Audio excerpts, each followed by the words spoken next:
So we are here today in what we call our Eucalyptus Grove. We grow quite a few different varieties of eucalyptus for foliage for our wholesale markets, designers and florists mostly. We are in zone 8B, so we're pretty warm, and the eucalyptus overwinter for us unless we have a really cold winter.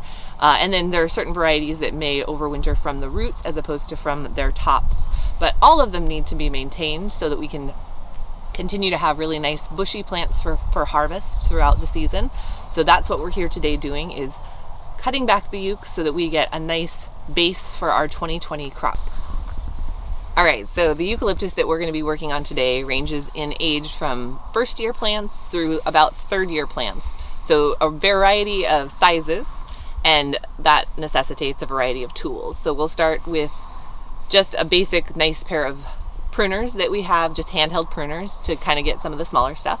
We also are going to use a pair of loppers. So these are nice and bold for some of the larger stems. And then when we get to the real big boys, we're going to use a sawzall, rechargeable battery sawzall. So we obviously don't have a cord, which is nice for down here in the field, but this will help us get through some of these larger guys like the ones behind me. So we're going to start here with the silver drop variety. Most of them, actually all of the eucalyptus, we're going to cut them down essentially the same way. There are some nuances between the varieties that I'll show you as we go, but the first and foremost is we want to get them cut down so that when they start growing back in the spring, they have a long ways to go and they can create lots of foliage. If we leave them up high, they're going to start creating foliage from these little leaf nodes, and it's going to be nice, but it's not going to be quite as long or as voluptuous as we want it to be. So I'm going to go down to about mid-thigh level with the loppers, and I'm going to go right above where there's a branch node right there, and I'm going to cut them down, giving myself a good even height on all of them, and making it so that as they come out, they're going to start way down here with their new branches to give us nice, tall, full foliage for our 2020 season. All right, so you can see that we've already gone through most of this patch and cut every usable stem off of these, so we're left with these lovely just sticks of eucalyptus. So we want to get these cut down, obviously. So we're going to go through and cut all of this stuff down, and then we'll get the sawzall out to attack some of those larger pieces.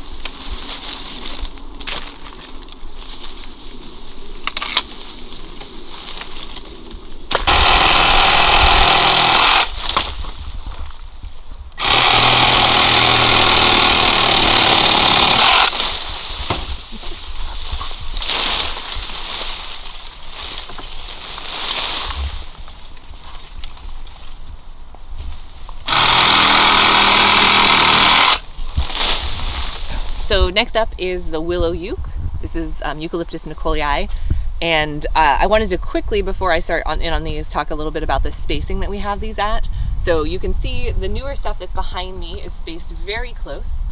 We put them on like maybe 16-inch centers, and we do that purposefully. We want to get them really tight. We want to get as much in there as we can, and then over the seasons, as they overwinter, we'll start kind of culling out plants to make room for the bigger ones. So the ones I was just cutting that I was sawzalling down, those ones we've already gone through and kind of thinned them out. But when they're young like this, we like to plant them real tight. So with the willow euc, we'll do a similar cut to what I did on the silver drop, down knee height to mid-thigh height, and we'll cut off all the tips just like that.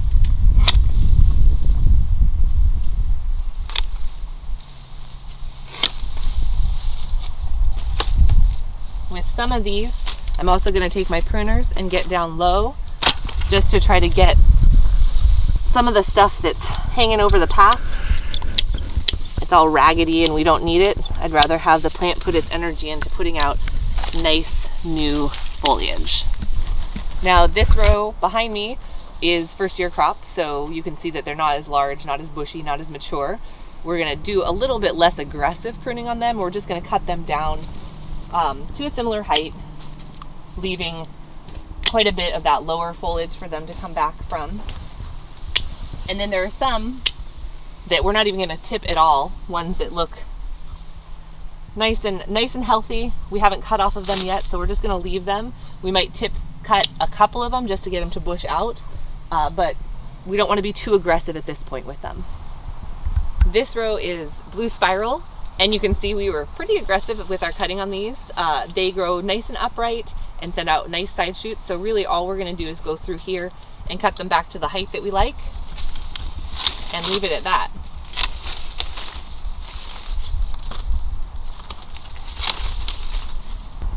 So the last variety that I wanted to talk about today is the silver dollar. So this is the polyanthemus. You can see it has these big, beautiful, round leaves. You can also see that it's pretty rough right now. This is, of all of the varieties that we grow, the least hardy. So often if we get a somewhat cold winter, this will die all the way back to the ground and come back from the roots, which is what it did last year when we had a little bit more cold than we have had this year. That said, I want to cut this one down a little bit more aggressively than the other ones. And so what I'm going to do is go down almost to like mid-calf height and cut them out like that.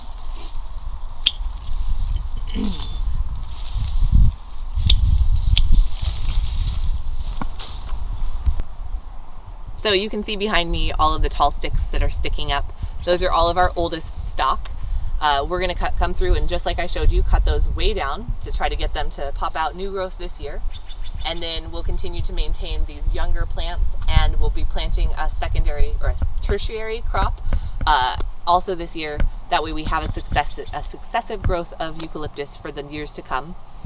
The last things that we'll do to maintain is we'll come through and we'll fertilize all of these, and then we will mulch them. We'll flip the weed mats that are between them to help give us that extra weed control, and then we'll let them go for the season. So keep checking back. We'll try to give you an update on the eucalyptus later in the year. Until then, hope you have a great winter, and we'll see you next time. Thanks for swinging by the farm.